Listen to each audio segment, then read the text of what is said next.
গরিব হয়ে গেলে ভালোবাসা থাকে না, অসুস্থ হয়ে গেলে ভালোবাসা থাকে না।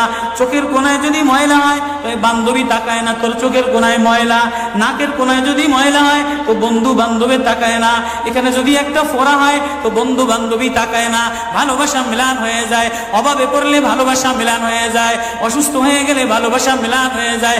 আল্লাহ বলে আমার কোনো অসুস্থ, আমার কোনো অসহায় গোলাম জামা ময়লা হয়ে গেছে, চাদর ময়লা হয়ে গেছে, হাসপাতালের কোনায়, হাসপাতালের ফ্লোরের মধ্যে পড়া, গার মধ্যে ঘা দিয়া ভরা, লিভার নষ্ট হয়ে গেছে, দুর্বল হয়ে গেছে, ওইখানে ডাক্তারও তার দিকে তাকায় না, ধনীরা তার দিকে তাকায় না, এমপিরা তার দিকে তাকায় না, কোনো মুফতিও তাকায় না, কোনো পীরেও তাকায় না, পীরেও গরিব মানুষের দিকে তাকায় না, পীরেও বড় বড় পোটলা মশার দিকে তাকায়, ধনীদের দিকে তাকায়, বড় বড় হোমরা সোমরা নেতারাও ধনীদের দিকে তাকায়, কাটিংয়ের দিকে তাকায়, জামার দিকে তাকায়। হায় আমার কোনো অসুস্থ বান্দা হাসপাতালের ফ্লোরের মধ্যে